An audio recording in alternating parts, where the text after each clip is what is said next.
Welcome to the channel. Here we uncover the hidden stories behind the biggest moments in history, the moments that shaped the modern world in ways most people never realize. Today, we're going to reveal the weapon that helped defeat Nazi Germany, not with brute force, not with bombs or tanks, but with something far more dangerous. You'll discover why German generals secretly admired it, how one desperate engineer working under impossible pressure changed the course of World War II, and why this simple machine exposed a fatal weakness in the Nazi war machine. Stay with me, because this story has twists that will completely change how you see the war. If you had asked German generals in 1945 which American weapon terrified them the most, you might expect them to name the Sherman tank, the B-17 bomber, or the devastating American artillery that seemed to have endless ammunition. But their real answer shocked everyone who heard it. On a spring day in 1945, columns of defeated Wehrmacht generals walked into Allied prisoner camps across Germany. Among the officers interviewing them was Hugh M. Cole, a United States Army historian serving on the staff of General George S. Patton.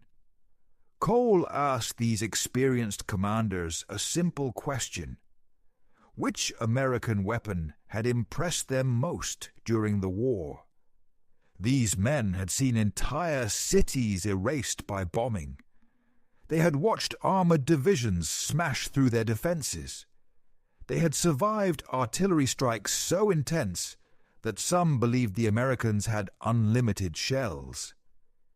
Yet their answer was not a tank, not a bomber, and not a gun. It was a small, open vehicle that looked so simple, many soldiers joked it resembled a farm machine with wheels.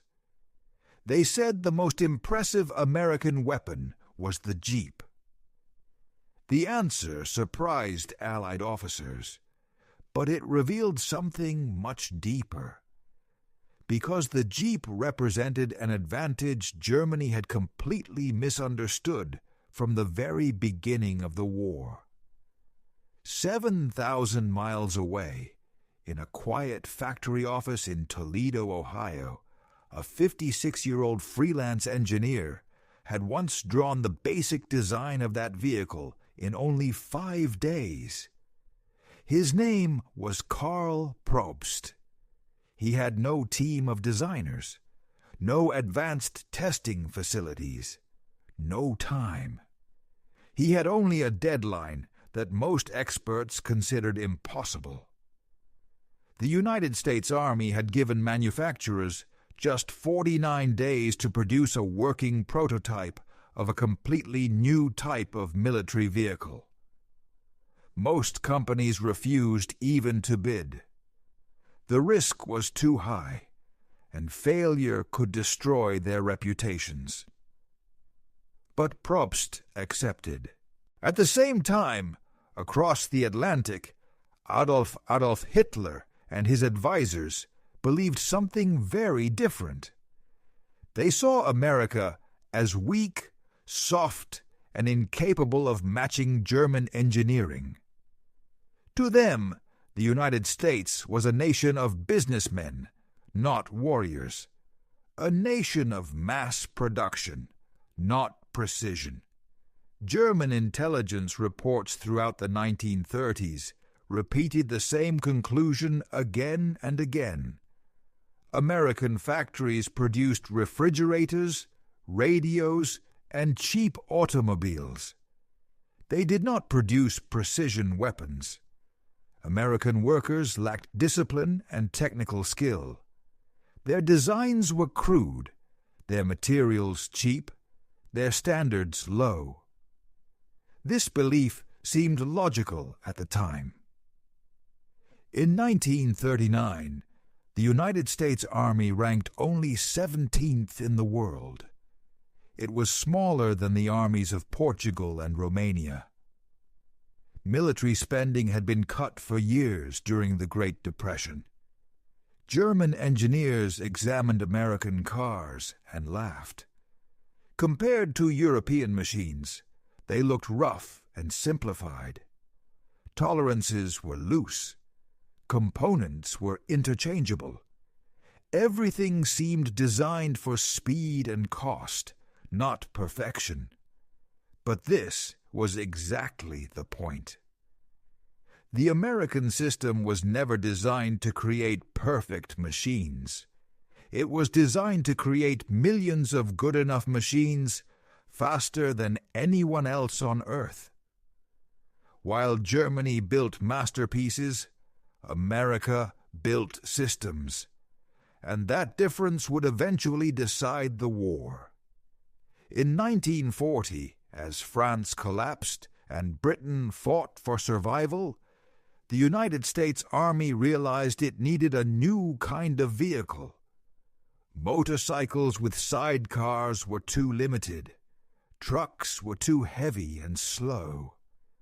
The battlefield was becoming more mobile, and the Army needed speed, flexibility, and reliability.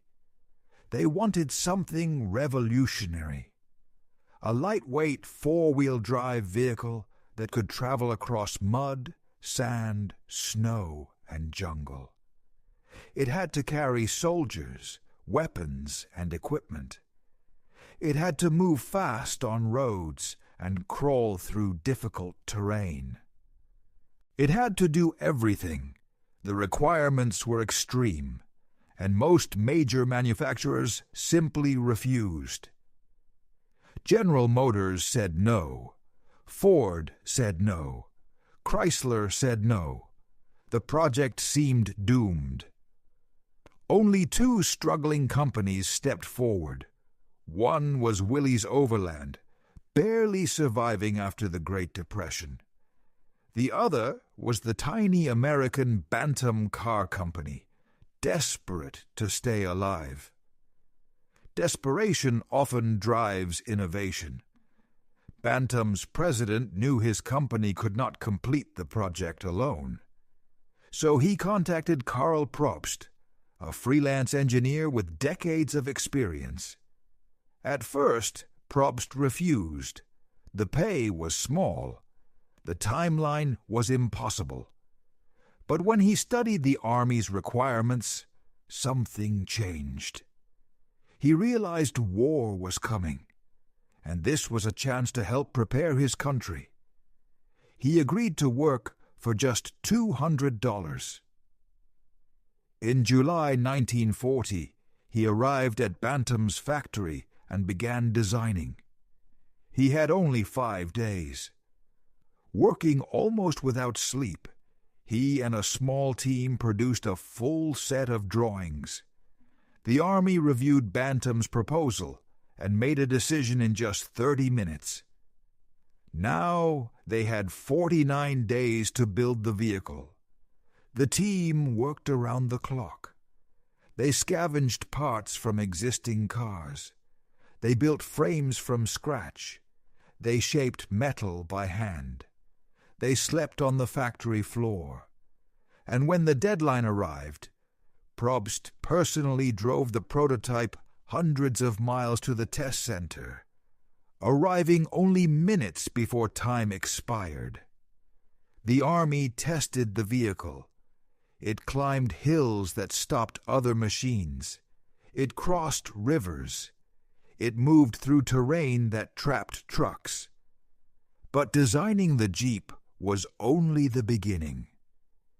Because the real challenge was not invention.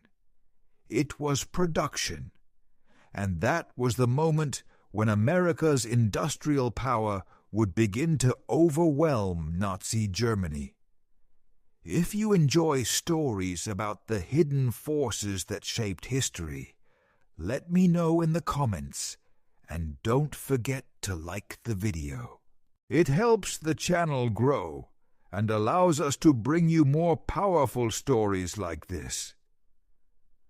What happened next shocked German commanders across Africa and Europe, and By revealed a 1942, weakness the in the Jeep had already Nazi begun to war transform the machine battlefield. that would become Small, fast American impossible units to moved where no one overcome. expected, striking quickly and disappearing just as suddenly. Reconnaissance teams mapped enemy positions, supply lines were maintained, and command decisions were transmitted across vast distances in record time. The German army struggled to respond. The deserts of North Africa, the hills of Italy, and the fields of Normandy all saw the same effect. Mobility became decisive.